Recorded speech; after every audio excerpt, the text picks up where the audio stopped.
ദൈവനാമം മഹത്വപ്പെടുമാറാകട്ടെ.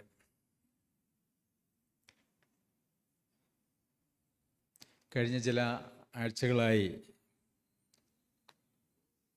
ദൈവവചനത്തിലെ രക്ഷയെ സംബന്ധിക്കുന്നതായിട്ടുള്ള അടിസ്ഥാനപരമായ ഉപദേശങ്ങളെ സംബന്ധിച്ച് നാം ചിന്തിച്ചുകൊണ്ടിരിക്കുകയായിരുന്നു.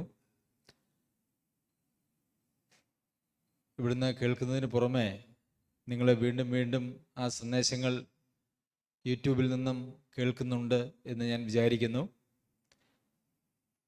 അത് നമ്മുടെ മനസ്സിൽ അടിസ്ഥാനപരമായിട്ട് ആ ഉപദേശങ്ങൾ പതിഞ്ഞാൽ മാത്രമേ അത് നമുക്ക് വിശ്വാസമായി പരിണമിച്ച് നമ്മുടെ ജീവിതത്തെ രൂപാന്തരപ്പെടുത്തുവാനായിട്ട് സാധിക്കുകയുള്ളൂ.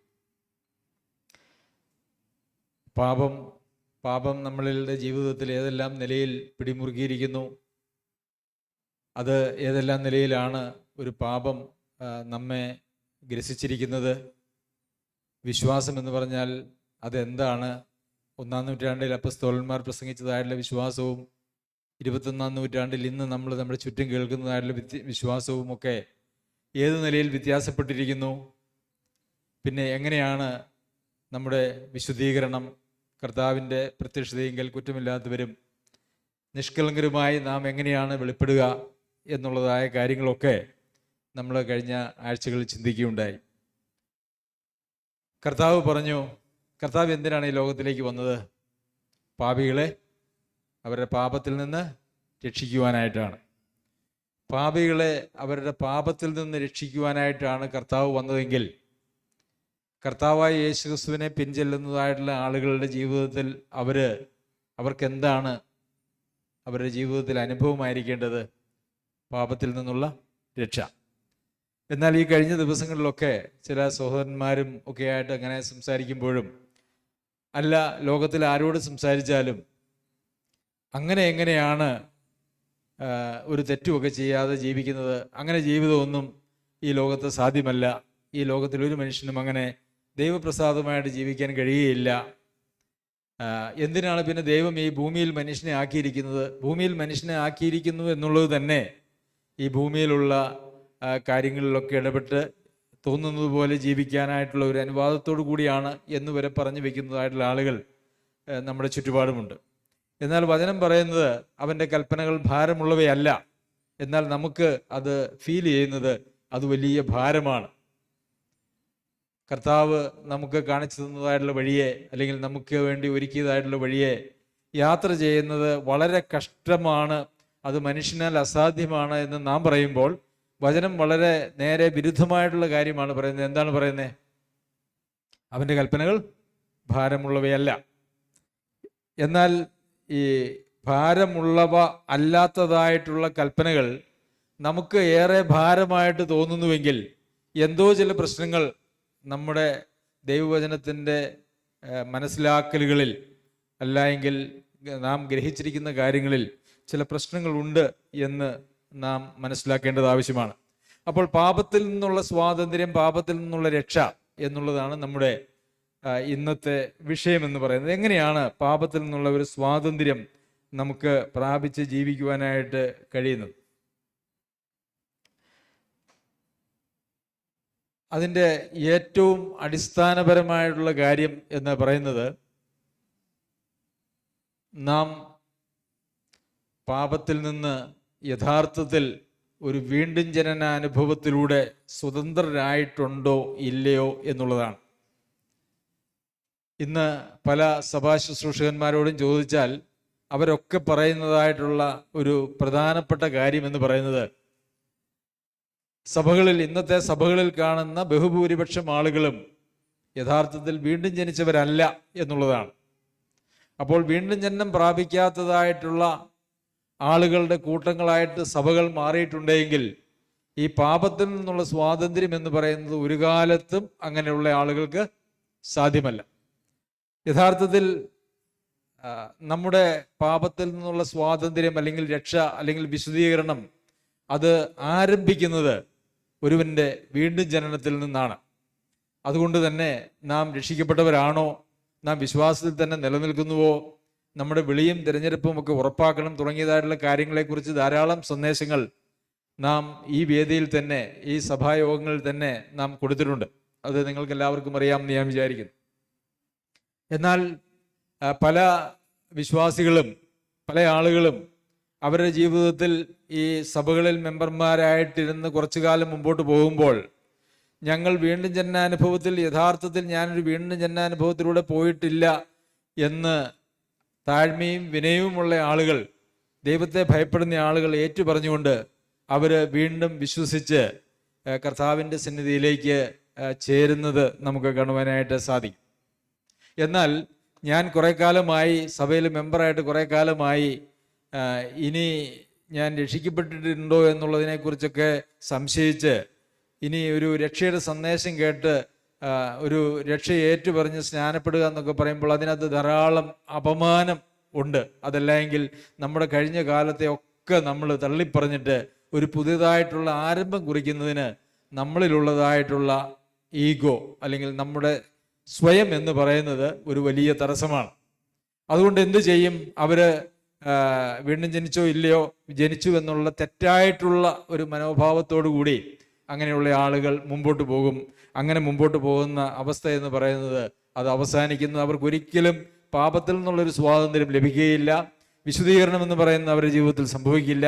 കാരണം വിശുദ്ധീകരണം എന്ന് പറയുന്നത് നാം തീരുമാനിച്ച് നടപ്പാക്കുന്ന ഒരു കാര്യമല്ല എന്ന് കഴിഞ്ഞ പല ക്ലാസ്സുകളിലൂടെയും നമ്മുടെ ഡെയിലി ക്ലാസ്സുകളിലൂടെയും നമ്മൾ മനസ്സിലാക്കിയതാണ്. ദൈവമാണ് നമ്മളെ വിശുദ്ധീകരിക്കുന്നത്. ദൈവത്തിൻ്റെ പരിപാടിയാണ് നമ്മുടെ ജീവിതത്തിലെ വിശുദ്ധീകരണം എന്ന് പറയുന്നത്. ഇതൊക്കെ നാം പഠിച്ചിട്ടുണ്ട്. അപ്പോൾ അങ്ങനെ നമ്മെ തന്നെ താഴ്ത്താൻ മനസ്സില്ലാത്തതായിട്ടുള്ള ഒരവസ്ഥ വരുമ്പോൾ അവർക്ക് ദൈവത്തിൻ്റെ കൽപ്പനകൾ എന്നും ഒരു ഭാരം തന്നെയാണ്. അതോന്നിൻ്റെ ഒന്നാമത്തെ കാര്യം. രണ്ടാമത്തെ കാര്യം, നമ്മളിൽ ഉളവാകേണ്ടതായിട്ടുള്ള വിശുദ്ധീകരണം എന്ന് പറയുന്നത് അത് ദൈവം ചെയ്യേണ്ടതാണ്. എന്നാൽ നമ്മുടെ ഹൃദയത്തിൽ ദൈവത്തിൻ്റെ ആത്മാവ് വസിക്കാത്തത് കൊണ്ട് അങ്ങനെ ഒരു വിശുദ്ധീകരണം നമ്മുടെ ജീവിതത്തിൽ നടക്കുകയുമില്ല. അപ്പോൾ പിന്നെ നമ്മൾ എന്താ പറയും? ഇങ്ങനെയൊന്നും ആർക്കും ജീവിക്കാൻ കഴിയില്ല. നിങ്ങൾ ജീവിക്കുന്നുണ്ടോ, അവർ ജീവിക്കുന്നുണ്ടോ? അങ്ങനെയുള്ള ചില ഉപരിപ്ലവമായിട്ടുള്ള കാഴ്ചപ്പാടുകളും ഒക്കെ ആയിട്ട് അങ്ങനെ മുമ്പോട്ട് പോകുന്നു. അപ്പോൾ എങ്ങനെയാണ് പാപത്തിൽ നിന്ന് രക്ഷിക്കുവാനായിട്ട് കർത്താവായ യേശുക്രിസ്തു ഈ ലോകത്തിലേക്ക് വന്നുവെങ്കിൽ അതിനുവേണ്ടിയുള്ള ഒരു വ്യക്തമായിട്ടുള്ള നിർദ്ദേശങ്ങളും ഉപദേശങ്ങളും കർത്താവ് നമുക്ക് നൽകിയിട്ടുണ്ട് എന്നുള്ളതാണ് വാസ്തവം. അപ്പോൾ എങ്ങനെ ഒരു പാപത്തിന്മേൽ വിജയമുള്ള ജീവിതം നമുക്ക് ഈ ലോകത്ത് ജീവിക്കാം? അതാണ് നമ്മുടെ ഇന്നത്തെ വിഷയം. അപ്പം നമ്മെ എല്ലാവരെയും അത് ഏറെ ചിന്തിപ്പിക്കേണ്ടതും നാം ഏറെ മനസ്സിലാക്കേണ്ടതുമായിട്ടുള്ള വിഷയമാണത്. ശരി, റോമർക്ക് എഴുതിയ ലേഖനം 6-ാം അധ്യായത്തിൻ്റെ 2-ാം വാക്യത്തിൽ പാപസംബന്ധമായി മരിച്ചവരായ നാം ഇനി അതിൽ ജീവിക്കുന്നത് എങ്ങനെ എന്നൊരു വാക്യം നമ്മൾ വായിക്കുന്നുണ്ട്. പാപസംബന്ധമായി മരിച്ചവർ. റോമയിലെ സഭയിലെ വിശ്വാസികൾക്ക് പൗലോസ് അപ്പോസ്തലൻ എഴുതുമ്പോൾ അവരോട് പറയുകയാണ്, പാപം സംബന്ധമായി മരിച്ചവരായിരിക്കുന്ന നിങ്ങൾ ഇനി അതിൽ ജീവിക്കുന്നത് എങ്ങനെ? സാധിക്കില്ല എന്നുള്ളതല്ലേ അതിൻ്റെ അർത്ഥം? സ്വാഭാവികമായിട്ടും പാപം സംബന്ധിച്ച് ഒരാൾ മരിച്ചിട്ടുണ്ടെങ്കിൽ അതിൽ ജീവിക്കുവാനായിട്ട് കഴിയുകയില്ല, പാപത്തിൽ ജീവിക്കുവാനായിട്ട് കഴിയുകയില്ല. അബദ്ധത്തിൽ വല്ലപ്പോഴും നാം വീണു പോകുന്നതിനെ കുറിച്ചല്ല പറയുന്നത്, പാപത്തിൽ ജീവിക്കുന്നതിനെ കുറിച്ചാണ്. അതായത് മാനസാന്തരം ജീവിതത്തിൽ ഉളവാകാതെ പാപം ചെയ്തു, അത് വീണ്ടും ചെയ്തു, എല്ലാ നിലയിലും ഒരു വഴിതെറ്റിയ രീതിയിൽ ജീവിക്കുമ്പോൾ അതിൻ്റെ അർത്ഥം പാപം സംബന്ധമായിട്ട് ഒരാൾ മരിച്ചിട്ടില്ല എന്നുള്ളതാണ്. അങ്ങനെ മരിച്ചിട്ടുണ്ട് എങ്കിൽ അവർക്ക് എങ്ങനെയാണ് പാപത്തിൽ ജീവിക്കുവാനായിട്ട് കഴിയുന്നത്? ആണല്ലോ. അപ്പോൾ പിന്നെ നമ്മെ സംബന്ധിച്ചിടത്തോളം നാം നമ്മോട് ചോദിക്കേണ്ട ഒരു ചോദ്യം, പാപം സംബന്ധമായിട്ട് ഞാൻ മരിച്ചവനാണോ? പാപം സംബന്ധിച്ച് മരിക്കാതെ നമ്മൾ ഇന്ന് കാണുന്നതായിട്ടുള്ള സഭായോഗങ്ങൾക്ക് പോകാം, അതിന് പരിപാടികൾക്ക് പങ്കെടുക്കാം, പ്രാർത്ഥിക്കാം. അങ്ങനെ ഏത് ആചാരങ്ങളും അനുഷ്ഠാനങ്ങളും കൂട്ടായ്മകളും ഒക്കെ ഈ പാപം സംബന്ധമായിട്ട് മരിക്കാതെ തന്നെ നമുക്ക് പുലർത്തിപ്പോരുവാനായിട്ട് സാധിക്കും. അപ്പോൾ നാം ഏതെങ്കിലും സഭയിൽ ഒരു അംഗമാണ് എന്നുള്ളതോ അവിടുത്തെ എല്ലാ ശുശ്രൂഷകളിലും നാം പങ്കാളികളാണ് എന്നുള്ളതോ പാപം സംബന്ധമായിട്ട് നാം മരിച്ചിട്ടുണ്ട് എന്നുള്ളതിൻ്റെ ഒരു തെളിവല്ല എന്ന് നമുക്ക് മനസ്സിലാക്കേണ്ടതായിട്ടുള്ള ആവശ്യമുണ്ട്. ശരി, അല്ല. അപ്പോൾ അതിനെ വേറെ ഒരു രീതിയിൽ പൗലോസ് അപ്പോസ്തലൻ തുടർന്ന് വിശദീകരിക്കുകയാണ്. അല്ല, യേശുക്രിസ്തുവിനോട് ചേരുവാൻ സ്നാനമേറ്റവരായ നാം എല്ലാവരും അവന്റെ മരണത്തിൽ പങ്കാളികളായി തീരുവാൻ സ്നാനമേറ്റിരിക്കുന്നു എന്ന് നിങ്ങൾ അറിയുന്നില്ലയോ? അങ്ങനെ നാം അവന്റെ മരണത്തിൽ പങ്കാളികളായി തീർന്ന സ്നാനത്താൽ അവനോടുകൂടെ കുഴിച്ചിടപ്പെട്ടു. ക്രിസ്തു മരിച്ചിട്ട് പിതാവിന്റെ മഹിമയാൽ ജീവിച്ചെഴുന്നേറ്റതുപോലെ നാമും ജീവന്റെ പുതുക്കത്തിൽ നടക്കേണ്ടതിന് തന്നെ. അപ്പോൾ മറ്റൊരു രീതിയിൽ പൗലോസ് അപ്പോസ്തലൻ റോമയിലെ വിശ്വാസികളോട് പറയുകയാണ്, പാപം സംബന്ധമായിട്ട് മരിച്ചാൽ പിന്നെ എങ്ങനെയാണ് അതിൽ ജീവിക്കാൻ പറ്റുക എന്ന് പറഞ്ഞിട്ട് അവരുടെ സ്നാനം എന്ന് പറയുന്ന വിഷയത്തിലേക്ക് വരികയാണ്. അപ്പോൾ എന്താണ് അവിടെ പറയുന്നത്? നിങ്ങൾ പാപം സംബന്ധമായിട്ട് മരിച്ചതല്ലേ, നിങ്ങൾ എന്താണ് നിങ്ങളുടെ സ്നാനത്തിൽ ചെയ്തത്? നിങ്ങൾ അവനോട് ചേരുവാൻ, യേശുക്രിസ്തുവിനോട് ചേരുവാൻ സ്നാനമേറ്റവരായ നിങ്ങളെല്ലാവരും അവൻ്റെ മരണത്തിൽ പങ്കാളികളായി തീരുവാൻ സ്നാനമേറ്റിരിക്കുന്നു എന്ന് നിങ്ങൾ അറിയുന്നില്ലയോ? അപ്പോൾ നിങ്ങൾ സ്നാനപ്പെട്ടപ്പോൾ നിങ്ങൾ യഥാർത്ഥത്തിൽ എന്താണ് ചെയ്തത് എന്ന് റോമയിലെ വിശ്വാസികളെ ഓർമ്മിപ്പിക്കുകയാണ്. എന്താണ് ചെയ്തത്? നിങ്ങൾ സ്നാനമേറ്റപ്പോൾ കർത്താവായ യേശുക്രിസ്തുവിൻ്റെ മരണത്തിൽ പങ്കാളിയായി ക്രിസ്തുവിനോട് ചേരുകയാണ് ചെയ്യുന്നത്. ക്രിസ്തുവിനോട് ചേരണമെങ്കിൽ പാപം സംബന്ധമായിട്ട് നാം മരിക്കേണ്ടത് ആവശ്യമാണ് എന്നാണ് ഇവിടെ പറയുന്നത്. അപ്പോൾ നാം സ്നാനപ്പെടുമ്പോൾ നമ്മൾ എന്താണ് യഥാർത്ഥത്തിൽ കർത്താവിനോട് ചോദിക്കുന്നതെന്ന് അറിയാമോ? കർത്താവെ, അങ്ങയുടെ ആ മരണത്തിൽ എനിക്കും കൂടെ ഒരു പങ്കാളിത്തം തരണം. അല്ലേ? അങ്ങനെയല്ലേ? നാം സ്നാനമേൽക്കുമ്പോൾ, അതല്ല, നാം നമ്മെ ജീവിതത്തെ കർത്താവിന് സമർപ്പിക്കുമ്പോൾ നാം കർത്താവിനോട് ആവശ്യപ്പെടുന്നതായിട്ടുള്ളൊരു കാര്യം, അങ്ങയുടെ മരണത്തിൻ്റെ ഒരു പങ്കാളിത്തം എനിക്ക് കൂടി നൽകണമെന്നാണ്. ശരി, അങ്ങനെ അവൻ്റെ മരണത്തിൽ പങ്കാളികളായി തീർന്ന സ്നാനത്താൽ, അപ്പോൾ സ്നാനപ്പെടുമ്പോൾ ഒരാൾ എന്താണ് ചെയ്യുന്നത്? കർത്താവായ യേശുക്രിസ്തുവിൻ്റെ മരണത്തിൻ്റെ ഒരു പങ്കാളിത്തം സ്വന്തമാക്കുകയാണ് ചെയ്യുന്നത്. അങ്ങനെ അവൻ്റെ മരണത്തിൽ പങ്കാളികളായി തീർന്ന സ്നാനത്താൽ നാം അവനോടുകൂടെ കുഴിച്ചിടപ്പെട്ടു. ആരെയാ കുഴിച്ചിടുന്നേ? മരിച്ച ആളുകളെ, അല്ലേ? അപ്പോൾ സ്നാനത്തിന് മുമ്പ് നടക്കേണ്ടതായിട്ടുള്ള കാര്യം എന്താ? നാം നമ്മുടെ പഴയ മനുഷ്യൻ അവനോടുകൂടെ ക്രൂശിക്കപ്പെട്ടു. നമ്മുടെ പഴയ മനുഷ്യനെ കൊന്ന് നമ്മൾ സ്നാനത്തിൽ അങ്ങ് കുഴിച്ചിടുകയാണ് ചെയ്യുന്നത്. അപ്പൊ ഈ പഴയ മനുഷ്യനാണ് ആദാമിൻ്റെ സന്തതി പരമ്പരകളിൽപ്പെട്ട് ജഡിക മനുഷ്യൻ, ജഡത്താൽ ജനിച്ചത് ജഡം എന്ന് നമ്മൾ വായിക്കുന്നത് പോലെ ആദാമ്യ പാപത്തിന് പങ്കാളികളായി തീർന്ന് അങ്ങനെ പാപത്തിൻ്റെ പങ്കാളിത്തത്തിൽ ജീവിച്ചതായിട്ടുള്ള ആളുകളെ ക്രിസ്തുവിൻ്റെ മരണത്തിൻ്റെ പങ്കാളിത്തം ചോദിച്ചു വാങ്ങി ക്രിസ്തുവിനോട് ചേരുവാണ് ചെയ്യുന്നത്. അപ്പോൾ ക്രിസ്തുവിനോട് ചേരണമെങ്കിൽ അവൻ്റെ മരണത്തിൻ്റെ പങ്കാളിത്തം നാം ചോദിച്ച് വാങ്ങണം എന്നുള്ള യാഥാർത്ഥ്യവും അവിടെ നമുക്ക് കാണുവാനായിട്ട് കഴിയും. എന്നിട്ട് എന്താണ്? ക്രിസ്തു മരിച്ചിട്ട് പിതാവിൻ്റെ മഹിമയാൽ ജീവിച്ചെഴുന്നേറ്റതുപോലെ നാമും ജീവന്റെ പുതുക്കത്തിൽ നടക്കേണ്ടത് തന്നെ. അപ്പൊ ക്രിസ്തു ഉയർത്തെഴുന്നേറ്റു. ക്രിസ്തു ഉയർത്തെഴുന്നേൽക്കുമ്പോൾ ആ ഉയർത്തെഴുന്നേൽപ്പിനെ നമ്മുടെ ജീവിതത്തിൽ ഏതുമായിട്ടാണ് താരതമ്യം ചെയ്തിരിക്കുന്നത്? ജീവന്റെ പുതുക്കത്തിൽ നടക്കുക. നമ്മൾ വെള്ളത്തിൽ മുങ്ങി നമ്മൾ പൊങ്ങി വരുന്നതല്ല ഉയർത്തെഴുന്നേൽപ്പിന്റെ സാദൃശ്യം എന്ന് പറയുന്നത്. മറിച്ച് ഉയർത്തെഴുന്നേൽപ്പിന്റെ സാദൃശ്യം എന്ന് പറയുന്നത് നാം ജീവന്റെ പുതുക്കത്തിൽ നടക്കുക എന്നുള്ളതാണ്. ജീവന്റെ പുതുക്കത്തിൽ നടക്കുക എന്ന് പറഞ്ഞാൽ ഒരു പഴയ ജീവിതം ഉണ്ടായിരുന്നു. ആ പഴയ ജീവിതം ആ പഴയ മനുഷ്യനോടുകൂടെ സ്നാനത്തിൽ കൊണ്ടുപോയി അവിടെ കുഴിച്ചിട്ട് അതിനെ എന്നേക്കുമായിട്ട് മൂടിക്കളഞ്ഞു. അതിനുശേഷം ക്രിസ്തു മരിച്ചിട്ട് ഉയർത്തെഴുന്നേറ്റതുപോലെ നിങ്ങളെങ്ങനെ ജീവന്റെ പുതുക്കത്തിൽ നടക്കണം. നിങ്ങൾ വെള്ളത്തിൽ നിന്ന് പൊങ്ങി വരണമെന്നല്ല, നിങ്ങൾ ജീവന്റെ പുതുക്കത്തിൽ നടക്കണം. എന്നിട്ട് പറയുക, അവന്റെ മരണത്തിന്റെ സാദൃശ്യത്തോട് നാം ഏകീഭവിച്ചവരായെങ്കിൽ പുനരുദ്ധാനത്തിന്റെ സാദൃശ്യത്തോടും ഏകീഭവിക്കും. അപ്പോൾ കർത്താവിൻ്റെ മരണത്തിന്റെ ഒരു പങ്ക് നാം ചോദിച്ചു വാങ്ങി അതിന് നാം ആ മരണത്തിൽ പങ്കാളികളായി തീർന്നുവെങ്കിൽ അവന്റെ പുനരുദ്ധാനത്തിന്റെ സാദൃശ്യത്തോട് നാം ഏകീഭവിക്കും. പുനരുദ്ധാനത്തിന്റെ സാദൃശ്യം എന്ന് പറഞ്ഞാൽ എന്താ? ജീവന്റെ പുതുക്കത്തിൽ നടക്കുക. അപ്പോൾ കർത്താവിൻ്റെ മരണത്തിന്റെ സാദൃശ്യത്തോട് നാം ഏകീഭവിച്ചുവെങ്കിൽ അവന്റെ പുനരുത്ഥാനത്തിന്റെ സാദൃശ്യമായിരിക്കുന്ന ജീവന്റെ പുതുക്കത്തിൽ നടക്കുക എന്ന് പറയുന്നതായിട്ടുള്ള കാര്യത്തോട് നാം ഏകീഭവിക്കും. അപ്പോൾ ഒരു ജീവന്റെ പുതുക്കത്തിൽ നമുക്ക് നടക്കാനായിട്ട് സാധിക്കുന്നില്ല നമ്മളെ ഇപ്പോഴും ഭരിക്കുന്നതും നിയന്ത്രിക്കുന്നതും പഴയ പാപ സ്വഭാവങ്ങളും പഴയ മനുഷ്യൻ്റെയും പ്രവൃത്തികളാണ് എങ്കിൽ അതിൻ്റെ അർത്ഥം എന്താണെന്നറിയാമോ? കർത്താവിൻ്റെ മരണത്തോട് നാം സദൃശര് ആയി തീർന്നിട്ടില്ല. അപ്പോൾ പാപത്തിൻ്റെ മേലുള്ള ഒരു വിജയം, പാപസംബന്ധമായിട്ടുള്ള മരണം എന്ന് പറയുന്നത് ഒരു മനുഷ്യന് യഥാർത്ഥത്തിൽ കർത്താവിൻ്റെ മരണത്തിൻ്റെ പങ്കാളിത്തം ചോദിച്ചു വാങ്ങി തന്നെ ആ കർത്താവിലേക്ക് പൂർണ്ണമായിട്ടും ഏൽപ്പിച്ചു കൊടുക്കുമ്പോൾ മാത്രം സംഭവിക്കുന്നതായിട്ടുള്ളൊരു കാര്യമാണ്. പിന്നെ തുടർന്ന് നമ്മൾ വായിക്കുമ്പോൾ 6-ാം വാക്യം, നാം ഇനി പാപത്തിന് അടിമപ്പെടാതെ വണ്ണം പാപശരീരത്തിന് നീക്കം വരേണ്ടതിന് നമ്മുടെ പഴയ മനുഷ്യൻ അവനോടുകൂടെ ക്രൂശിക്കപ്പെട്ടു എന്ന് നാം അറിയുന്നു. അപ്പോൾ പഴയ മനുഷ്യൻ എവിടെയാ അവനോടുകൂടെ ക്രൂശിക്കപ്പെട്ടു? അത് സ്നാനത്തിൽ കൊണ്ടുപോയി അടക്കി. അത് ആ പഴയ മനുഷ്യൻ അവിടെ കഴിഞ്ഞു. അപ്പോൾ ഈ പാപശരീരത്തിന് നീക്കം വരുന്നത് എപ്പോഴാണ്? നമ്മുടെ പഴയ മനുഷ്യനെ അവനോടുകൂടെ ക്രൂശിച്ച്, അതല്ല എങ്കിൽ ആ ക്രൂശിൻ്റെ ഒരു പങ്കാളിത്തം ചോദിച്ചു വാങ്ങി ആ സ്നാനത്തിൽ നമ്മൾ കൊണ്ടുപോയി കുഴിച്ചിടുമ്പോഴാണ് യഥാർത്ഥത്തിൽ എന്ത് സംഭവിക്കുന്നത്?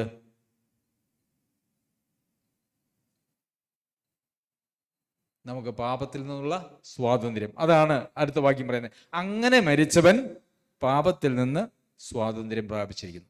അപ്പോൾ നാം ദൈവവുമായിട്ടുള്ള ഈ രക്ഷാപദ്ധതിയിൽ നാം എന്താണ് ചെയ്തിരിക്കുന്നത് എന്നുള്ളതിൻ്റെ അടിസ്ഥാനത്തിലാണ് ഈ പാപത്തിൽ നിന്നുള്ള മോചനം. നമ്മുടെ ഏതെങ്കിലും ഒരു പാപം ചെയ്തതിന് ലഭിക്കുന്ന ഒരു ക്ഷമയെക്കുറിച്ചല്ല ഇവിടെ പറഞ്ഞിരിക്കുന്നത്. നമുക്കറിയാം, ആദാമിൻ്റെ സന്തതി പരമ്പരകളായിരിക്കുന്ന എല്ലാവരും പാപത്തിൻ്റെ ദാസന്മാരാണ്, അടിമകളാണ്.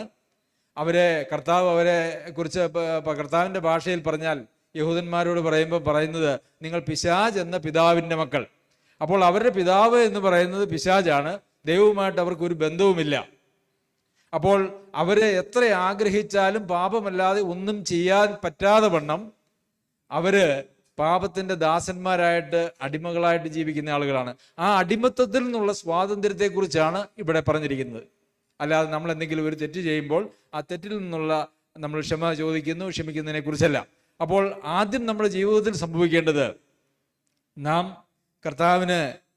നാം മാനസാന്തരപ്പെട്ട് കർത്താവിന് നമ്മെ ഏൽപ്പിച്ചു കൊടുക്കുന്നതായിട്ടുള്ള ദിവസം കർത്താവിൻ്റെ മരണത്തിൻ്റെ പങ്കാളിത്തം ചോദിച്ചു വാങ്ങി നമ്മുടെ പഴയ മനുഷ്യനെ അവൻ്റെ എല്ലാ പ്രവൃത്തികളോടും കൂടെ കൊണ്ടുപോയി ക്രൂശിച്ച് മുങ്ങി ജീവൻ്റെ പുതുക്കത്തിൽ നടക്കേണ്ടതിന് എഴുന്നേറ്റ് വരുമ്പോൾ മാത്രമാണ്.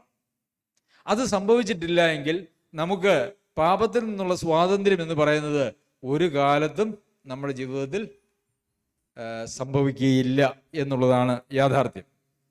ശരി, അപ്പോൾ പാപത്തിൽ നിന്നുള്ള രക്ഷയ്ക്ക് നമുക്ക് ആവശ്യമായിട്ട് വന്നിരിക്കുന്ന ഒന്നാമത്തെ കാര്യം എന്ന് പറയുന്നത് എന്താണ്? പാപം സംബന്ധമായിട്ട് മരിക്കുന്ന, അല്ലെങ്കിൽ പഴയ മനുഷ്യനെ അവൻ്റെ പ്രവൃത്തികളോട് കൊണ്ടുപോയി സ്നാനത്തിൽ കുഴിച്ചിട്ട് കർത്താവ് പുനരുദ്ധാനം ചെയ്തതുപോലെ നാം ജീവന്റെ പുതുക്കത്തിൽ നടക്കുക. അപ്പോൾ അവൻ്റെ മരണത്തോട് സാദൃശ്യമുള്ളവരായി തീർന്നു എങ്കിൽ അവൻ്റെ പുനരുദ്ധാനത്തോട് നാം ഉള്ളവരായി തീരും. അവൻ്റെ പുനരുദ്ധാനത്തിൻ്റെ സാദൃശ്യം എന്ന് പറയുന്നത് ജീവന്റെ പുതുക്കത്തിൽ നടക്കുക എന്നുള്ളതാണ്. അപ്പോൾ ഇന്ന് അനേക സഭകളിലും സഭാ ശുശ്രൂഷകന്മാരും ഒക്കെ പറയുന്നത് പോലെ അവരുടെ സഭകളിലെ ബഹുഭൂരിപക്ഷം ആളുകളും, അല്ലെങ്കിൽ പലരും പറയുന്നത് 99% അല്ലെങ്കിൽ 95% മുതൽ 99% വരെ വീണ്ടും ജനനം പ്രാപിക്കാത്തവരാണ് എന്ന് പറയുമ്പോൾ, അങ്ങനെയുള്ള കൂട്ടങ്ങൾക്കൊന്നും ഈ കൂട്ടങ്ങളിലെ ആളുകളൊന്നും പുനരുദ്ധാനത്തിൻ്റെ സാദൃശ്യത്തോട് ഏകീഭവിക്കുവാനായിട്ട് കഴിയാതെ പാപത്തിൽ ജീവിക്കുന്ന ആളുകളാണ് എന്ന് നമുക്ക് മനസ്സിലാക്കുവാനായിട്ട് സാധിക്കും. പിന്നെ 8-ാമത്തെ വാക്യത്തിൽ നാം ക്രിസ്തുവിനോടുകൂടെ മരിച്ചുവെങ്കിൽ അവനോടുകൂടെ ജീവിക്കും എന്ന് വിശ്വസിക്കുന്നു. അപ്പോൾ നമ്മൾ അങ്ങനെ ക്രിസ്തുവിൻ്റെ മരണത്തിൻ്റെ പങ്കാളിത്തമൊക്കെ ചോദിച്ചു വാങ്ങി നമ്മുടെ പഴയ മനുഷ്യനെ കൊണ്ടുപോയി കുഴിച്ചിട്ടിട്ട് നാം അവൻ്റെ പുനരുദ്ധാനത്തിൻ്റെ സാദൃശ്യത്തോട് ഏകീഭവിച്ച് ജീവന്റെ പുതുക്കത്തിൽ നടക്കുകയാണെങ്കിൽ എന്ത് സംഭവിക്കും? അവനോടുകൂടെ ജീവിക്കും, അല്ലെങ്കിൽ അവനോടുകൂടെ ജീവിക്കാനായിട്ട് കഴിയുകയില്ല. അപ്പോൾ ഒന്നാമത്തെ കാര്യം നമുക്ക് അത് കാണുവാനായിട്ട് സാധിക്കും. പിന്നെ നമുക്ക് ലൂക്കോസ് എഴുതിയ സുവിശേഷം 18-ാമത്തെ അധ്യായത്തിലേക്ക് വരാം. ലൂക്കോസ് എഴുതിയ സുവിശേഷം 18-ാമത്തെ അധ്യായം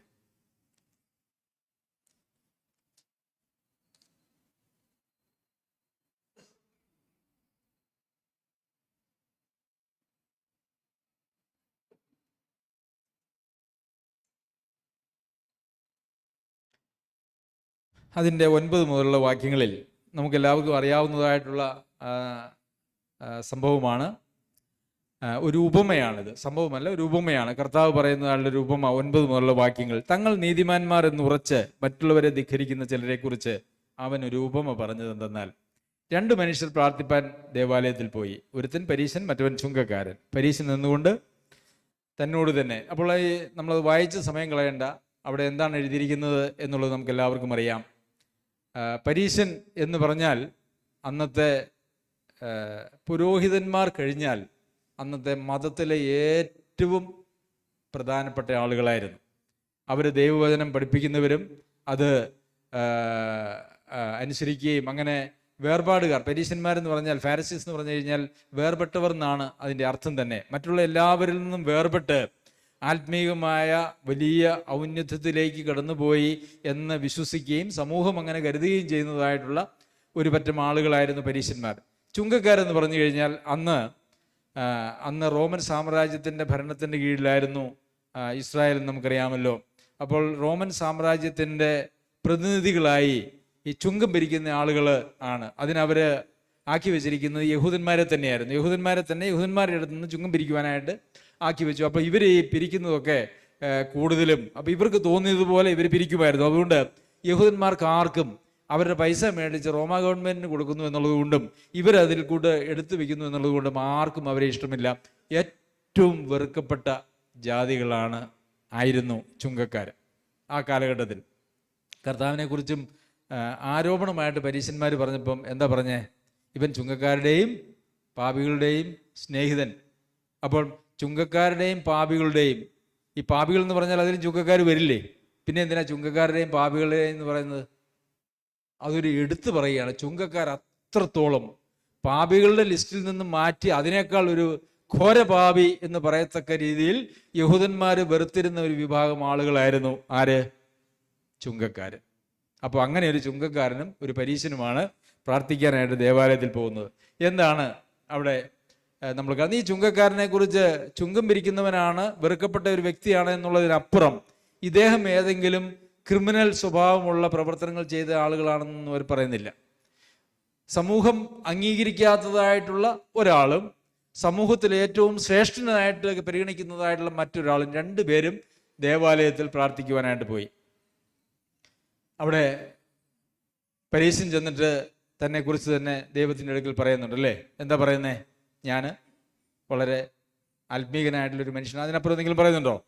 ഞാൻ ആത്മീകനായിട്ടുള്ള മനുഷ്യനാണ്, അങ്ങനെ പുറത്തുള്ള ആളുകളെ പോലെ ഒന്നും അല്ല ഞാൻ വളരെ ആത്മീകനാണ് അദ്ദേഹം പറഞ്ഞത് അല്ലേ?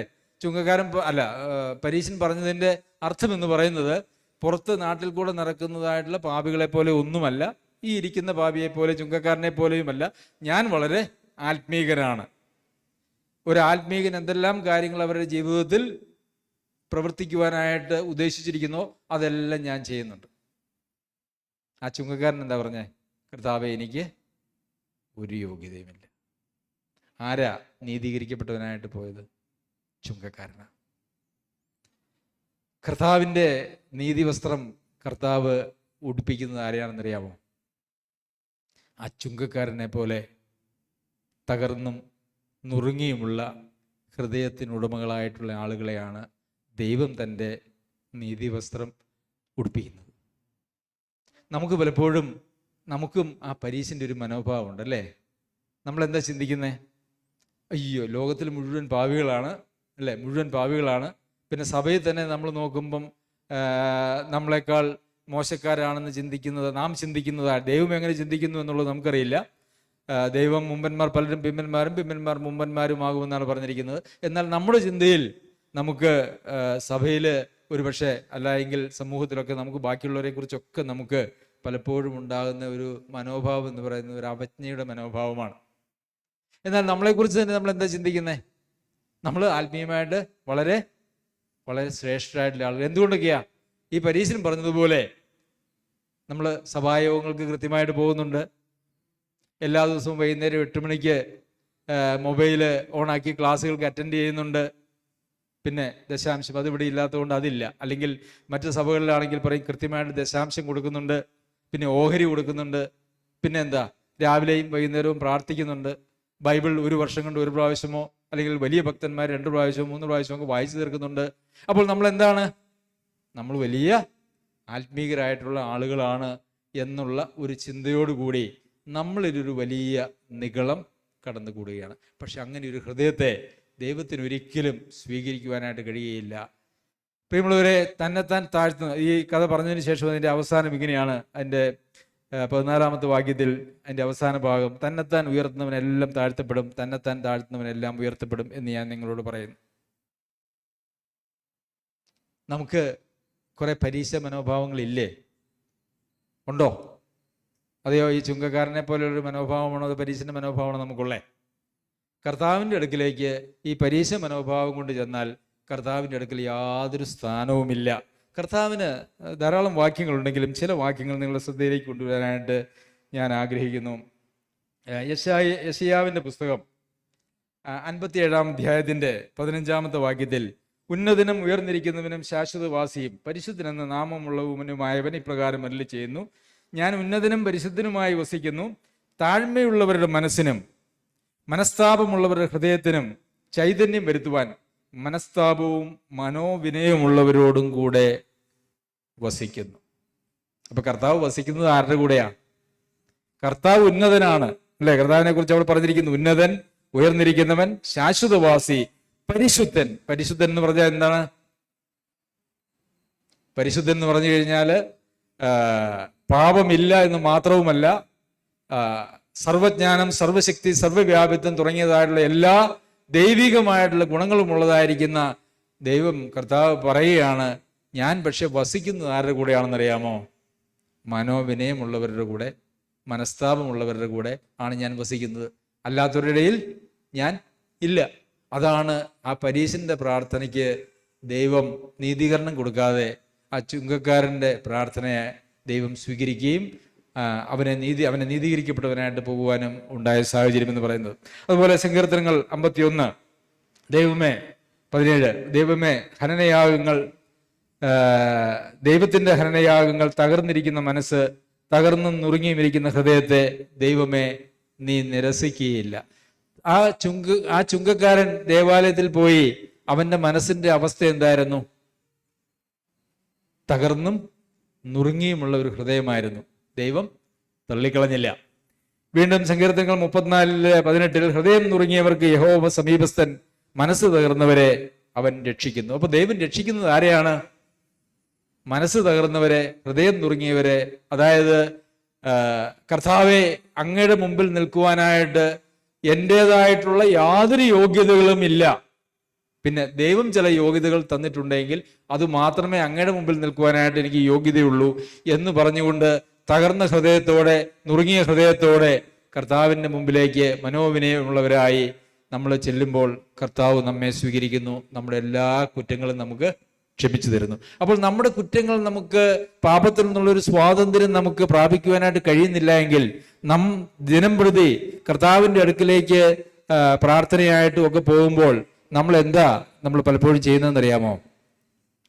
പലരും പറയും, ഞാൻ അങ്ങനെ വലിയ പാപികളൊന്നും അല്ല, അല്ലേ? അങ്ങനെ വലിയ പാപികളൊന്നുമല്ല.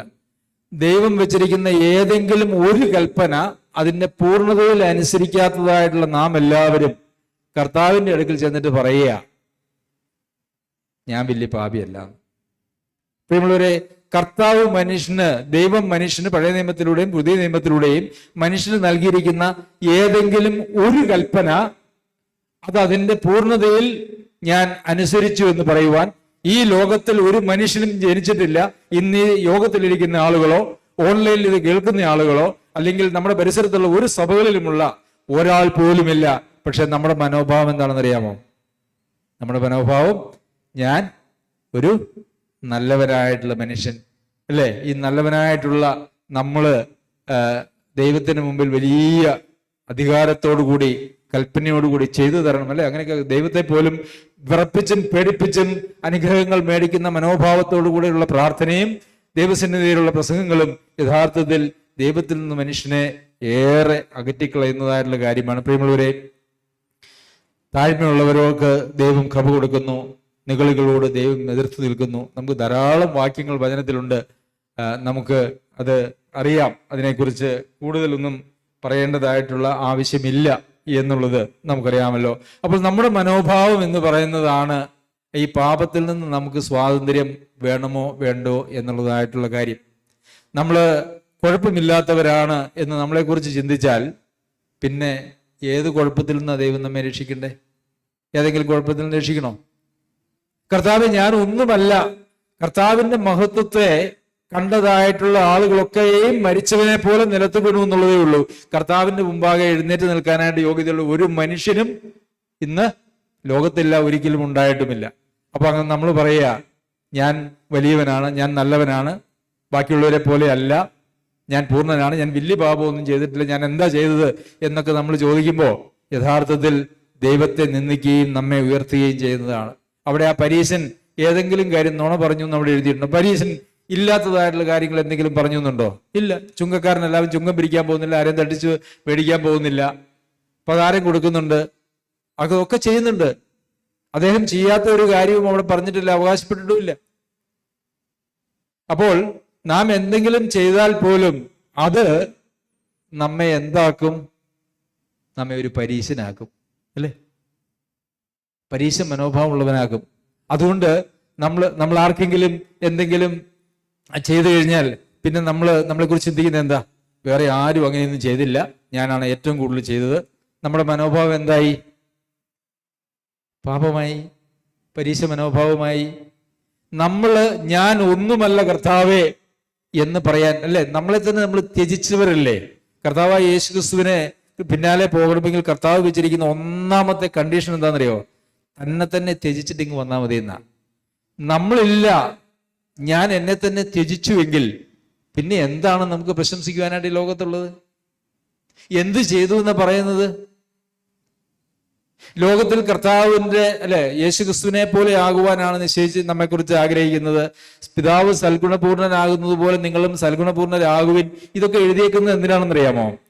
ഇതൊക്കെ എഴുതിയേക്കുന്നത് പിതാവ്, സ്വർഗസ്ഥനായ നിങ്ങളുടെ പിതാവ് സൽഗുണപൂർണരാകുന്നത് പോലെ നിങ്ങൾ സൽഗുണപൂർണരാകുവിൻ എന്ന് എഴുതിയിരിക്കുന്ന ലക്ഷ്യം നമ്മൾ ആരെങ്കിലും ഈ ലോകത്തിൽ സൽഗുണപൂർണരാകും എന്നുള്ള അറിവോടുകൂടിയല്ല, തീരുമാനത്തോടു കൂടിയുമല്ല. എന്തിനാ എഴുതിയേക്കുന്നത്? നമ്മളെ കൊണ്ടത് സാധിക്കുകയില്ല. നിങ്ങൾക്ക് വെച്ചിരിക്കുന്നതായിട്ടുള്ള സ്റ്റാൻഡേർഡ് എന്ന് പറയുന്നത് സ്വർഗത്തിലെ പിതാവ് എങ്ങനെ സൽഗുണപൂർണൻ, എല്ലാ ഗുണങ്ങളിലും ഉള്ളതായിട്ടുള്ള പൂർണ്ണനായിട്ട് സ്വർഗസ്ഥനായ പിതാവ് എങ്ങനെയുണ്ടോ അതുപോലെ നിങ്ങൾ ആകണമെന്ന് പറയുമ്പോൾ നമ്മൾ എന്ത് ചെയ്യും? അയ്യോ കർത്താവേ, എനിക്കൊന്നും ആകാനായിട്ട് കഴിയില്ല. അവിടെ നമ്മുടെ തകർച്ച അവിടെ വരും. അങ്ങനെ തകർന്ന ഒരു ഹൃദയത്തെ മാത്രമേ ദൈവത്തിന് എന്തെങ്കിലും ചെയ്ത് ഒന്ന് രൂപാന്തരപ്പെടുത്തി എടുക്കുവാനായിട്ട് സാധിക്കുകയുള്ളൂ. നമ്മുടെ പരീശ മനോഭാവം കൊണ്ട് കർത്താവിന്റെ സന്നിധിയിലേക്ക് പോയാൽ കർത്താവ് നേരെ പുറംതിരിഞ്ഞു നിൽക്കുകയുള്ളൂ. ഞാൻ വിചാരിക്കുന്നു നമുക്കത് മനസ്സിലായി. പാപത്തിൽ നിന്നുള്ള സ്വാതന്ത്ര്യം എന്ന് പറയുന്നത് അതിന് ഏറ്റവും പ്രധാനപ്പെട്ടതായിട്ടുള്ള കാര്യം തകർന്നും നുറുങ്ങിയുമുള്ളൊരു ഹൃദയത്തോടു കൂടി വിനയവും അതുപോലെ തന്നെ മനസ്താപവുമുള്ള ഹൃദയമുള്ള ആളുകളായിട്ട് നാം ദൈവസന്നിധിയിൽ ജീവിക്കുമ്പോൾ അപ്പോൾ ദൈവം നമ്മുടെ ഉള്ളിൽ ചെയ്യുന്ന ഒരു പ്രവൃത്തിയാണ് നമ്മളുടെ വിശുദ്ധീകരണം എന്ന് പറയുന്നത്. നിഗളിക്കുന്ന ആത്മസംതൃപ്തി അല്ലെങ്കിൽ സംതൃപ്തിയുള്ള, അതായത് നമ്മുടെ ജീവിതത്തെക്കുറിച്ചുള്ള ഒരു സംതൃപ്തിയാണ് നമ്മളെ നയിക്കുന്നതെങ്കിൽ അത് നിഗളത്തിലേക്ക് പോവുകയാണ് ചെയ്യുന്നത്. അങ്ങനെയുള്ള ഒരാളുടെ കാര്യത്തിൽ ഒന്നും നിറയ്ക്കുവാനായിട്ട് കഴിയില്ല. നമുക്കറിയാം, ഒന്നുമില്ല കർത്താവ് എന്ന് പറയുമ്പോൾ കർത്താവിന് എന്തെങ്കിലും തരാൻ പറ്റും, അല്ലേ? അല്ല, ഞാൻ ഫുള്ളാണ് എന്ന് പറഞ്ഞാൽ എന്തെങ്കിലും തരാൻ പറ്റുമോ? ഒന്നും തരാൻ പറ്റില്ല. അപ്പോൾ നമ്മുടെ മനോഭാവം എന്ന് പറയുന്നത് ഒന്നുമില്ല, ഞാൻ ഏതുമില്ല. വെറുതെ നമ്മുടെ വാക്കുകൊണ്ടൊക്കെ നമ്മൾ പ്രാർത്ഥിക്കുകയോ സ്തോത്രം ചെയ്യുകയോ ചെയ്യുമ്പോൾ പറയും കർത്താവെ പുഴുക്കളാണ്, അല്ലേ, അടിയനാണ്, പുഴുക്കളാണ്, താഴ്ത്തി സമർപ്പിക്കുന്നു എന്നൊക്കെ നമ്മൾ പറയും. നമ്മൾ പുഴുവാണോ എന്നറിയാനായിട്ട് നമ്മുടെ ദേഹത്തൊന്ന് തൊട്ട് നോക്കിയാൽ മതി. തൊട്ട് നോക്കുമ്പോൾ നമ്മൾ എന്ത് ചെയ്യും? നമ്മൾ ചാടി നമ്മുടെ പത്തി വിടർത്തും, അല്ലേ? അപ്പൊ നമ്മൾ പുഴുവാന്ന് പറഞ്ഞതൊക്കെ, താഴ്ത്തുന്നു പറയുന്നതും പുഴുവാന്ന് പറഞ്ഞത് ഒന്നുമല്ല എന്ന് പറയുന്നതൊക്കെ വെറും വ്യാജമായിട്ടുള്ള കാണാപ്പാടം പഠിച്ച് നമ്മുടെ ഹൃദയങ്ങളിൽ ശേഖരിച്ചു വെച്ചിട്ടുള്ളതായിട്ടുള്ള കാര്യങ്ങൾ എടുത്ത് മറ്റുള്ളവരോടൊക്കെ പറയുന്നത് മാത്രമേ ഉള്ളൂ. നമ്മൾ താഴ്ത്തിയിട്ടുമില്ല, നമ്മൾ പുഴുവല്ല, നമ്മൾ വളരെ മൂർഖന്മാരുടെ സ്വഭാവമുള്ള ആളുകളാണ് എന്നുള്ളത് നാം മനസ്സിലാക്കണം. ശരി, അപ്പൊ രണ്ടാമത്തെ കാര്യം മനസ്സിലായല്ലോ. പാപത്തിൽ നിന്നുള്ള സ്വാതന്ത്ര്യത്തിന് നമ്മുടെ കുറവുകളെ, നമ്മളുടെ അപര്യാപ്തതയെ, നമ്മുടെ പരാജയത്തെ അതായിരിക്കുന്ന സമ്പൂർണമായിട്ടുള്ള നിലയിൽ ദൈവത്തിൻ്റെ സന്നിധിയിൽ നാം ചെല്ലുക. അവിടെയാണ് ദൈവം തൻ്റെ വിശുദ്ധീകരണ പ്രക്രിയ ചെയ്യുന്നത്. മൂന്നാമത്തെ, പാപത്തിൽ നിന്നുള്ള സ്വാതന്ത്ര്യത്തിന് നമുക്ക് വേണ്ടുന്നതായിട്ടുള്ള മൂന്നാമത്തെ കാര്യം, നമുക്ക് റോമർക്ക് എഴുതിയ ലേഖനത്തിൽ നിന്ന് നമുക്ക് ചില വാക്യങ്ങൾ വായിക്കാം.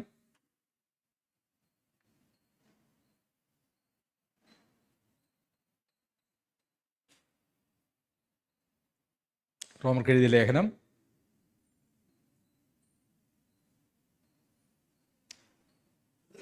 6-ാം അധ്യായം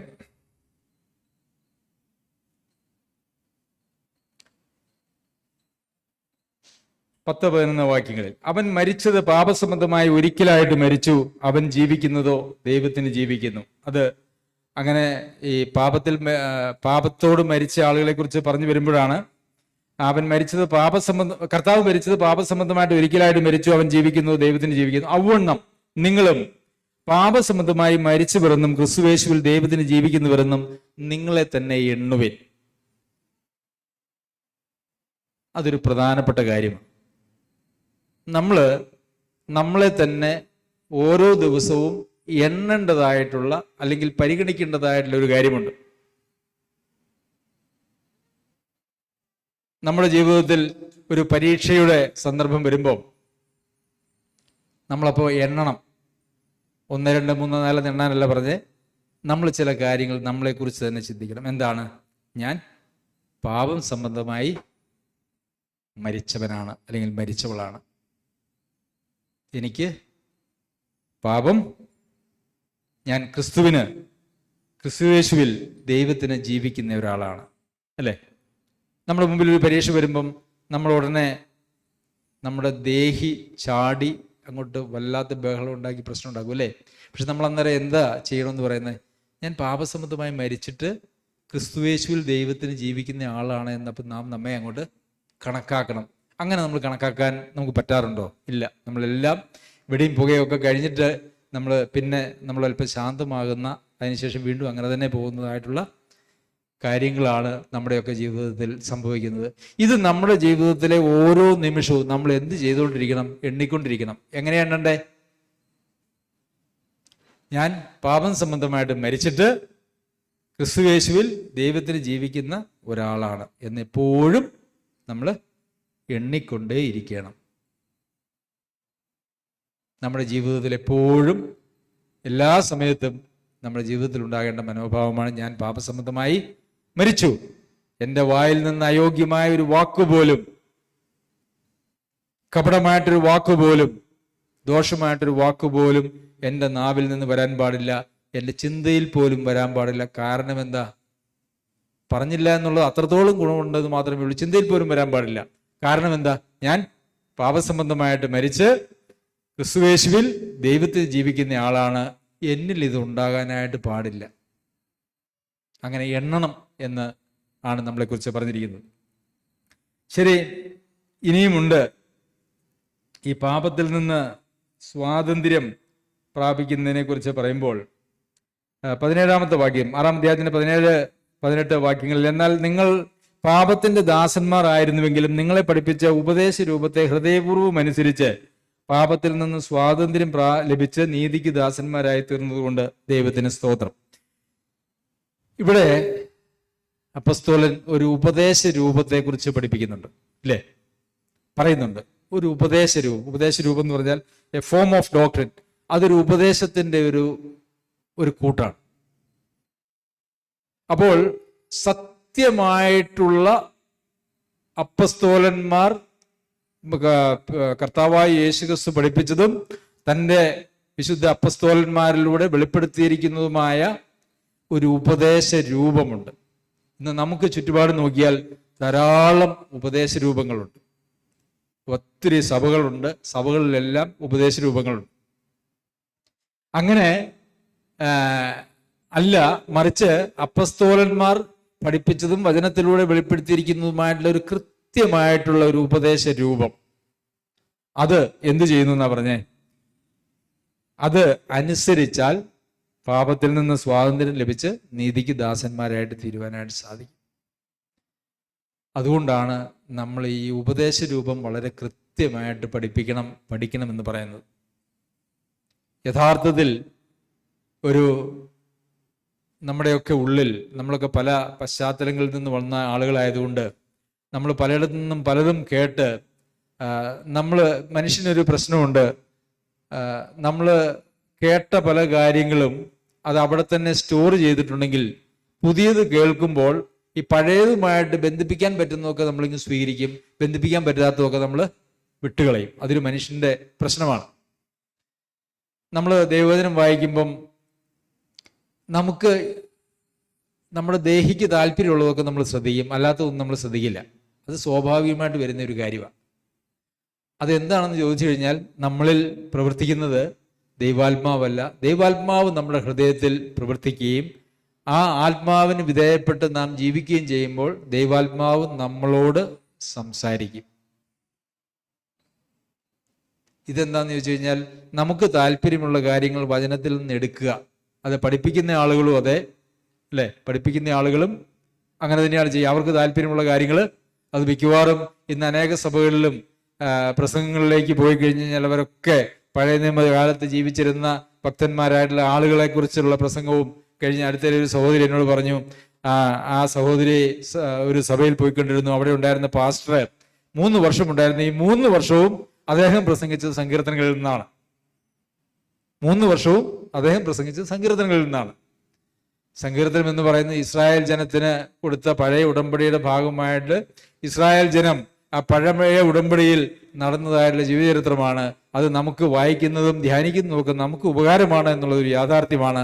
എന്നാൽ ഇവിടെ അപ്പസ്തോലന്മാരിലൂടെ വെളിപ്പെടുത്തിയിരിക്കുന്നതായിട്ടുള്ള ആ ഉപദേശ രൂപം സങ്കീർത്തനങ്ങളിലല്ല. സങ്കീർത്തനങ്ങളിലും മറ്റ് പ്രവാചക പുസ്തകങ്ങളിലും പഴയ നിയമ പുസ്തകങ്ങളിലും ഒക്കെ പ്രവചന രൂപത്തിൽ അതുണ്ട്, ഒരു നിഴലായിട്ട് അതുണ്ട്. എന്നാൽ അതൊരു യാഥാർത്ഥ്യമാകുന്നത് പുതിയ നിയമത്തിലാണ്. അതുകൊണ്ട് ഇന്ന് പുതിയ നിയമത്തിന്റെ വെളിച്ചത്തിൽ അല്ലാതെ പഴയ നിയമത്തെ നമ്മൾ നോക്കിയാൽ ഒന്നും മനസ്സിലാവില്ല. പഴയ നിയമത്തില് കർത്താവിന്റെ വരവിനെ കുറിച്ചൊക്കെ ഉള്ള പ്രവചനങ്ങൾ വായിച്ചപ്പോൾ ദൂതന്മാരും അതുപോലെ അന്നത്തെ പ്രവാചകന്മാരും ഒക്കെ ഇതെന്നാണ് ഇത് സംഭവിക്കാൻ പോകുന്നത്, നമ്മുടെ കാലഘട്ടത്തിൽ ആണോ എന്നൊക്കെ അവര് ചോദിച്ചു. കാരണം അത്രയേറെ ദൂതന്മാരും കുനിഞ്ഞു നോക്കുവാൻ പറ്റുന്നതായിട്ടുള്ള ശ്രേഷ്ഠകരമായിട്ടുള്ള ദൈവത്തിന്റെ രക്ഷാകര പദ്ധതിയാണ്. അപ്പോൾ കുനിഞ്ഞു നോക്കുക. അപ്പോൾ അത് തങ്ങൾക്കുള്ളവരല്ല, അത് വരുവാനിരിക്കുന്ന കാലഘട്ടത്തിലേക്കുള്ള പ്രവചനങ്ങളാണ് എന്ന് അവർക്ക് മനസ്സിലായി എന്നാണ് നമ്മൾ വായിക്കുന്നത്. അപ്പോൾ നമ്മൾ ഈ പുതിയ ഉടമ്പടിയിലൂടെ ദൈവം ആദാം മുതൽ അങ്ങ് ലോകത്തിന്റെ അവസാനം വരെയുള്ള ആളുകൾക്ക് ഒരുക്കിയിരിക്കുന്നതുമായിട്ടുള്ള മഹത്വമേറിയ രക്ഷ, അതിന്റെ പൂർണ്ണതയിൽ വെളിപ്പെട്ട് കിട്ടിയതിന് ശേഷം നമ്മൾ ഈ പഴയ നിയമത്തിലെ ഉപ്പും ചോറും കഞ്ഞിയുമായിട്ടുള്ള വിഷയങ്ങളിലേക്ക് കടന്നു പോകുമ്പോൾ നമ്മൾ യഥാർത്ഥത്തിൽ ഈ ഉപദേശ രൂപത്തെ മനസ്സിലാക്കാതെ നമ്മളങ്ങനെ അലയുന്ന ആളുകളായിട്ടാണ് തീരുന്നത്. അപ്പോൾ ദൈവവചനത്തിന്റെ കൃത്യമായിട്ടുള്ള പഠനം എന്ന് പറയുന്നത് നമുക്ക് വളരെ ആവശ്യമാണ്. നമുക്കറിയാം, ഇന്ന് എല്ലാ സഭകളിലും ഒത്തിരി ഉപദേശങ്ങൾ കൊടുക്കുന്നുണ്ട്, അല്ലേ? എന്തൊക്കെയാ കൊടുക്കണേ? അത് ചെയ്യരുത്, ഇത് ചെയ്യരുത്, അങ്ങനെ ചെയ്യരുത്, ഇങ്ങനെ ചെയ്യണം, അങ്ങനെയൊക്കെ പറഞ്ഞ് ഒത്തിരി ഉപദേശങ്ങൾ കൊടുക്കുന്നുണ്ട്. നമ്മളും അങ്ങനെ ഒത്തിരി ഉപദേശങ്ങൾ കേട്ടിട്ടുണ്ട്. എന്തെങ്കിലും നമ്മുടെ ജീവിതത്തിൽ എന്തെങ്കിലും മെച്ചം ഉണ്ടായിട്ടുണ്ടോ? നമ്മൾ എന്ത് പറയും? ഇന്ന് മുതൽ ഞാൻ നന്നാകാനായിട്ട് പോവുക എന്നൊക്കെയുള്ള തീരുമാനമൊക്കെ എടുത്ത് നമ്മൾ അങ്ങ് പോകും. അരമണിക്കൂർ, 1 മണിക്കൂർ, അല്ലെങ്കിൽ 2 മണിക്കൂർ, അല്ലെങ്കിൽ ഒരു ദിവസം കഴിഞ്ഞ് കഴിയുമ്പം നമ്മൾ കേട്ടതിന്റെ ഫലമായിട്ട് നമ്മുടെ ദേഹിയിൽ കിട്ടിയതായിട്ടുള്ള ആ ഒരു എനർജി അതങ്ങോട്ട് അവസാനിക്കും. പിന്നെയും തദൈവ എന്ന് പറയുന്ന ഒരു അവസ്ഥയിലേക്കാണ്. എന്തുകൊണ്ടാണ് അങ്ങനെ സംഭവിക്കുന്നതെന്ന് അറിയാമോ? ദൈവവചനത്തെ അതായിരിക്കുന്ന നിലയിൽ കൃത്യമായി പഠിപ്പിക്കാത്തത് കൊണ്ടാണ്. അതുകൊണ്ടാണ് അത്തരം കാര്യങ്ങളിൽ നമ്മൾ വിശുദ്ധരും നിഷ്കളങ്കരുമായി തീരുന്നത് എങ്ങനെയാണ് എന്നുള്ളതിനെ കുറിച്ച് കഴിഞ്ഞ ആഴ്ച നമ്മൾ പഠിച്ചു. നമ്മൾ എങ്ങനെയാണ് വിശുദ്ധരും നിഷ്കളങ്കരുമായി തീരുന്നത്? നമ്മൾ എങ്ങനെയാണ് മനസ്സിലാക്കിയിരിക്കുന്നത്? നമ്മൾ പലപ്പോഴും മനസ്സിലാക്കിയിരിക്കുന്നത്, എനിക്ക് ഇന്ന ഒരു പാവ സ്വഭാവമുണ്ട്, ഞാൻ ഇന്ന് മുതൽ ചെയ്യുകയില്ല, അങ്ങനെ ഞാൻ ആ കാര്യത്തിൽ വിശുദ്ധി പ്രാപിക്കും. അല്ലല്ല, അങ്ങനെ ഒരു പരിപാടി ബൈബിളിൽ എഴുതിയിട്ടേ ഇല്ല. ചെയ്യരുത്, ഇങ്ങനെയൊക്കെ ചെയ്യണമെന്നൊക്കെ നമ്മളോട് പറഞ്ഞിട്ടുണ്ട്. അത് നമ്മുടെ ശക്തിയിലും തീരുമാനത്തിലും നേടിയെടുക്കാൻ കഴിയുന്ന ഒരു കാര്യമായിട്ടല്ല നമ്മളോട് പറഞ്ഞിരിക്കുന്നത്. ഒരു പ്രത്യാശ, ഒരു വിശ്വാസം. ആ പ്രത്യാശയിലും വിശ്വാസത്തിലേക്കും നിങ്ങൾ നോക്കിക്കൊണ്ട് അവിടെ നിങ്ങളുടെ ആത്മാവിന്റെ നങ്കൂരം ഉറപ്പിച്ചിട്ട് നിങ്ങൾ യാത്ര ചെയ്താൽ ദൈവം നിങ്ങളുടെ ഉള്ളിൽ ചെയ്യുന്നതായിട്ടുള്ള കാര്യമാണ് വിശുദ്ധീകരണം എന്ന് പറയുന്നത്. അപ്പോൾ ഈ രണ്ട് പഠിപ്പീരും തമ്മിൽ എന്തെങ്കിലും ബന്ധമുണ്ടോ? അല്ലേ? നന്നാവണം നന്നാവണം എന്നുള്ള ഈ ആഴ്ച തോറും അല്ലെങ്കിൽ ദിനം തോറും നമ്മൾ കേൾക്കുന്നതായിട്ടുള്ള ഈ ഉപദേശം, ആ ഒരു ശാസന, അതല്ലെങ്കിൽ ആ ഒരു ധർമ്മോപദേശം കേട്ട് കേട്ട് കേട്ട് 10, 15, 20, 30, 40 വർഷമായിട്ടും ഏറ്റവും അടിസ്ഥാനപരമായിട്ടുള്ള കാര്യങ്ങളിൽ പോലും യാതൊരു വ്യത്യാസവും വരുത്താനായിട്ട് കഴിയാത്ത ആളുകളായിട്ടാണ് ഇന്ന് ക്രിസ്തീയ ലോകം ജീവിക്കുന്നത്. കാരണം എന്താ? എങ്ങനെയാണ് വിശുദ്ധീകരണം എന്നുള്ളതെന്ന് പഠിപ്പിക്കുന്ന അപൂർവം ആളുകളെ ഇന്ന് നമ്മുടെ ലോകത്തുള്ളൂ. നമ്മൾ പാപത്തിൽ അകപ്പെട്ടു പോകുന്നതും പാപത്തിൽ നിന്ന് സ്വാതന്ത്ര്യം പ്രാപിക്കാൻ കഴിയാത്തതുമൊക്കെ എൻ്റെ ഒരു ബലഹീനതയാണ്, മനുഷ്യന്റെ പൊതുവിലുള്ള എല്ലാവരുടെയും ബലഹീനതയാണ്, അത് എൻ്റെയും ബലഹീനതയാണ്, സാധിക്കുന്നില്ല എന്ന് പറയുമ്പോൾ അതിൻ്റെ അടിസ്ഥാനം എന്ന് പറയുന്നത് നമ്മൾ ശ്രമിക്കാത്തത് കൊണ്ടല്ല, നമ്മളൊക്കെ ഒത്തിരി ശ്രമിച്ചതല്ല. ഈ ശ്രമമൊക്കെ പരീക്ഷയുടെ മുഖത്ത് വരുമ്പോൾ അതെല്ലാം അങ്ങോട്ട് ആ ശ്രമമൊക്കെ അവിടെ നമ്മൾ പരാജയപ്പെടുകയും ചെയ്യുന്നത്. യഥാർത്ഥത്തിൽ നമ്മൾ തിരുത്തേണ്ടത് നമ്മുടെ വിശ്വാസത്തിന്റെ തലത്തിലും നമ്മുടെ പ്രത്യാശയുടെ തലത്തിലുമാണ്. അങ്ങനെ വിശ്വസിച്ച കർത്താവിന്റെ, നമുക്ക് എബ്രായ ലേഖനത്തിൽ 11-ാം അധ്യായത്തിൽ അനേക വിശ്വാസ വീരന്മാരെ കുറിച്ച് നമുക്ക് ധാരാളം കാണുവാനായിട്ട് കഴിയും. എന്നാൽ അവിടെ ഏതെങ്കിലും ഒരു പരാജയവും വരാത്ത വിശ്വാസ വീരന്മാരെ അവിടെ കാണുന്നുണ്ടോ? ഉണ്ടോ? വിശ്വാസ വീരന്മാരെ കുറിച്ച് പറയുന്ന പട്ടികയിൽ സാംസൺ, ശിംശോനും വരുന്നുണ്ട്, മോശയുണ്ട്, എബ്രഹാമുണ്ട്. ഇവർക്ക് ആർക്കും ഒരു പരാജയവും വന്നിട്ടില്ലേ? ഉണ്ട്. ഇവരൊക്കെ ജീവിതത്തിൽ പരാജയപ്പെട്ട ആളുകളാ. പിന്നെ എങ്ങനെയാ അവർ വിശ്വാസത്തില് വീരന്മാരായിട്ട്? പ്രിയമുള്ളവരെ, എപ്പോഴെങ്കിലും എന്തെങ്കിലും പരാജയം ഉണ്ടായി എന്നുള്ളതല്ല, മറിച്ച് നാം ആ ക്രിസ്തുവിലേക്ക് നോക്കിക്കൊണ്ട് ആ പ്രത്യാശയിൽ നമ്മുടെ കണ്ണുകൾ ഉറപ്പിച്ചുകൊണ്ട് നാം വിശ്വാസത്തിൽ മുമ്പോട്ട് പോയോ അതിന്റെ അടിസ്ഥാനത്തിലാണ് വിശ്വാസികൾ. വിശ്വാസികളുടെ പിതാവായ അബ്രാഹമാണ്, അല്ലേ? അബ്രാഹാം എത്രയോ ബലഹീനനായിട്ടൊരു മനുഷ്യനായിരുന്നു. താൻ ഏതാ ദേശത്തേക്ക് പോയേ? ഫിലിസ്തീൻ ദേശത്തിലേക്ക് പോയപ്പോൾ അവിടെ ചെന്നപ്പം ഇവിടെ പട്ടിണിയാ, ഒന്നും കഴിക്കാനൊന്നുമില്ല. അവിടെ ചെന്ന് കഴിഞ്ഞപ്പം സാറ ഒരു സൗന്ദര്യമുള്ള സ്ത്രീ ആയിരുന്നു.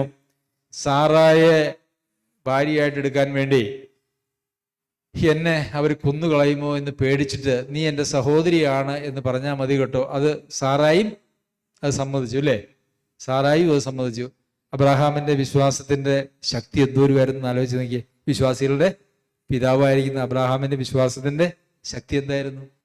പ്രിയമുള്ളവരെ, നമ്മുടെ ജീവിതത്തിൽ പരാജയങ്ങൾ എപ്പോഴെങ്കിലും വന്നു എന്നുള്ളതല്ല, മറിച്ച് നമ്മുടെ ലക്ഷ്യം നാം എങ്ങോട്ട് വെച്ചിട്ടുണ്ട്, നമ്മുടെ പ്രത്യാശയും നമ്മുടെ വിശ്വാസവും നാം എവിടെയാണ് വെച്ചിരിക്കുന്നത് എന്നുള്ളതാണ് നമ്മുടെ ജീവിതത്തിലെ നമ്മുടെ വിശുദ്ധീകരണത്തിന്റെ നമ്മുടെ ബലം എന്നൊക്കെ പറയുന്നത്.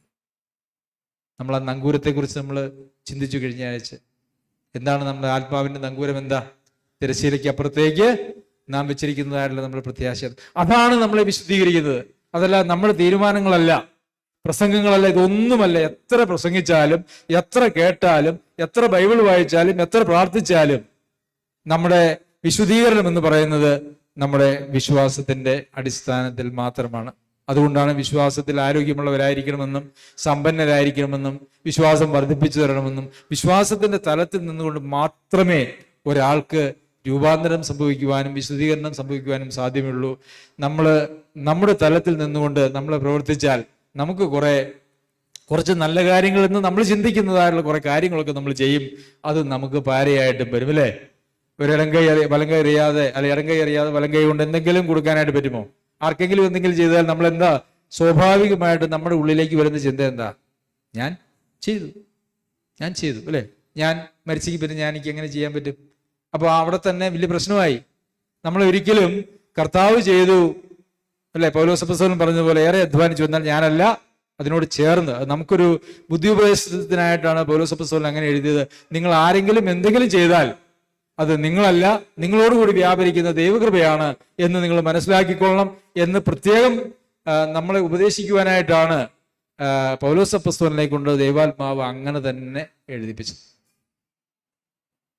അപ്പോൾ പാപത്തിൽ നിന്ന് സ്വാതന്ത്ര്യം പ്രാപിക്കണമെങ്കിൽ ഉപദേശ രൂപം നമ്മൾ കൃത്യമായിട്ട് മനസ്സിലാക്കണം, അല്ലേ? നിങ്ങളുടെ പിതാവ് സൽഗുണപൂർണനായിരിക്കുന്നത് പോലെ നിങ്ങളും സൽഗുണപൂർണരാകുവിൻ. നിങ്ങൾ ആരെങ്കിലും സ്വർഗത്തിലെ പിതാവ് സൽഗുണപൂർണനായിരിക്കുന്നത് പോലെ എനിക്കും സൽഗുണപൂർണനാകണം എന്നെങ്കിലും ചിന്തിച്ചിട്ടുണ്ടോ? ഞാൻ പറയുന്നത് അങ്ങനെ ആയോ എന്നല്ല, അതിന് ശ്രമിച്ചിട്ടൊന്നല്ല, അങ്ങനെ ചിന്തിച്ചിട്ടുണ്ടോ? ഉണ്ടോ? ഉണ്ടോ? ആരെങ്കിലും ഉണ്ടോ? ഉണ്ടെങ്കിൽ ഒന്ന് കൈപൊക്കിയേ. എന്നിട്ട് എന്താണ് ശരത്തെ അതോട് കിട്ടിയ ഉത്തരം? സാധിക്കുന്നില്ല. അതെ. അപ്പൊ നമുക്ക് ഒരു വാക്യം കൂടെ വായിച്ച് ഈ വിഷയം നമുക്ക് ഇവിടെ അവസാനിപ്പിക്കാം. റോമർക്ക് എഴുതിയ ലേഖനം 9-ാം അധ്യായം അതിൻ്റെ 30 മുതൽ 33 വരെയുള്ള വാക്യങ്ങൾ. ആകയാൽ നാം എന്തു പറയേണ്ടു? നീതിയെ പിന്തുടരാത്ത ജാതികൾ നീതി പ്രാപിച്ചു, വിശ്വാസത്താലുള്ള നീതി തന്നെ. നീതിയുടെ പ്രമാണം പിന്തുടർന്ന ഇസ്രായേലോ ആ പ്രമാണത്തെങ്കിൽ എത്തിയില്ല. അതെന്തുകൊണ്ട്? വിശ്വാസത്താലല്ല, പ്രവൃത്തികളാൽ അന്വേഷിച്ചത് കൊണ്ട് തന്നെ അവർ ഇടർച്ചക്കല്ലിൽ മേൽ തട്ടിയിടറി എന്ന് 32-ാമത്തെ വാക്യം. 30, 31, 32. എന്തുകൊണ്ടാണ് അവര് ആഗ്രഹിച്ച ആ നീതീകരണം അവർക്ക് പ്രാപിക്കാൻ കഴിയാതിരുന്നത്? അവരവരുടെ പ്രവൃത്തികളാൽ നീതീകരിക്കപ്പെടുവാനായിട്ട് അവര് ആഗ്രഹിച്ചു. അവർ ഇടർച്ചക്കല്ലിന്മേൽ തെറ്റിയിടറി. പ്രവൃത്തികളാൽ ഒരു മനുഷ്യനും നീതീകരിക്കപ്പെടുവാനായിട്ട് സാധിക്കുകയില്ല. ഒരുപക്ഷെ ചില നീതി പ്രവൃത്തികളൊക്കെ നമ്മുടെ ജീവിതത്തിൽ ഉണ്ടാവാനായിട്ടുള്ള സാധ്യതയുണ്ടല്ലേ? എന്താണ്? ഒരു കൊച്ച് തീരെ അനുസരണമില്ല എങ്കിൽ നമ്മളെ പേടിപ്പിച്ച്, നമ്മൾ അടി കൊടുത്തും വടി കാണിച്ചുമൊക്കെ നമ്മൾ അനുസരിപ്പിക്കാൻ ശ്രമിക്കും. അപ്പോഴുള്ള അനുസരണം അവൻ നീതിമാനായതുകൊണ്ടുള്ള അനുസരണമാണോ അതെയോ ഭയം കൊണ്ടുള്ള അനുസരണമാണോ? നമുക്കൊരാളെയും ഉപദേശിച്ചോ പേടിപ്പിച്ചോ നീതിമാനാക്കാനായിട്ട് കഴിയില്ല. നമുക്ക് കുറച്ച് നിയന്ത്രിക്കാനായിട്ട് കഴിയും. മനുഷ്യരുടെ എല്ലാവരുടെയും കാര്യം അതാണ്. ഇന്ന് നമ്മൾ റോഡ് നിയമങ്ങൾ പാലിക്കുന്നതും അതല്ലെങ്കിൽ ഏതെങ്കിലും ആരെയും അടിക്കാനും പിടിക്കാനും ഒക്കെ പോകാത്തതിന് കാരണം എന്താ? ഒന്നുകിൽ ഞാൻ അടിച്ചാൽ എനിക്ക് ഇങ്ങോട്ട് തിരിച്ചു കിട്ടും, അത് എനിക്ക് തന്നെ ഭവിഷ്യത്താകും എന്നുള്ള ഭയം, അതല്ലെങ്കിൽ എനിക്ക് സമൂഹത്തിൽ ഒരു നല്ല പേരുള്ളത് പോകും എന്നുള്ള ഭയം, അതല്ല എങ്കിൽ പോലീസ് പിടിച്ച് ജയിലിലിടും, അടി കിട്ടും അല്ലെങ്കിൽ ശിക്ഷ കിട്ടും എന്നുള്ള ഭയം. അങ്ങനെ ഭയപ്പെട്ട് തോന്നിവാസം കാണിക്കാത്ത ഒരാളെ നീതിമാൻ നമുക്ക് പറയാൻ പറ്റുമോ? ഇല്ല. അപ്പൊ പ്രവൃത്തികളാൽ നീതീകരണം എന്ന് പറയുന്നത് ബൈബിളിലെ ഒരു വിഷയമേ അല്ല. നമ്മളുടെ നീതീകരണം വിശ്വാസത്താലാണ്. എന്നാൽ ദൈവത്തിൽ വിശ്വസിക്കുകയും ദൈവത്തിന്റെ മുഖത്തേക്ക് നോക്കുകയും ചെയ്യുന്ന ആളുകളുടെ ജീവിതത്തിലെ ദൈവം അവരെ നീതിമാനായിട്ട് പ്രഖ്യാപിക്കുന്നു. അങ്ങനെ നീതിമാനായിട്ട് പ്രഖ്യാപിക്കപ്പെട്ട ആളുകളുടെ ജീവിതത്തിൽ അവര് കർത്താവിനെ മുൻനിർത്തി നിത്യതയെ നോക്കിക്കൊണ്ട് അവർ ജീവിക്കുമ്പോൾ അവരുടെ ജീവിതത്തിൽ നീതി പ്രവൃത്തികൾ ഉണ്ടാകും. പരാജയങ്ങൾ സംഭവിക്കാം, പക്ഷെ ആ നീതിയാണ് ദൈവം ഉടുപ്പിക്കുന്നതായിട്ടുള്ള നീതി വസ്ത്രം.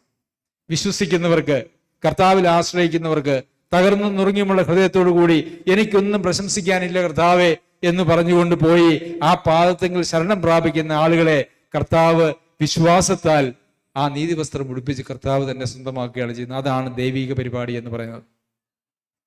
ദൈവം നമ്മെ സഹായിക്കട്ടെ. പാപത്തിൻ്റെ മേൽ വിജയമുള്ളവരായി, പാപത്തിൽ നിന്നുള്ള രക്ഷ പ്രാപിക്കുന്നവരായി, സ്വാതന്ത്ര്യം പ്രാപിക്കുന്നവരായി, വിശുദ്ധീകരണത്തിൽ വളരുന്നവരായി ജീവിക്കുവാൻ സർവശക്തനായ ദൈവം തൻ്റെ വചനങ്ങളാൽ നമ്മെ സഹായിക്കട്ടെ.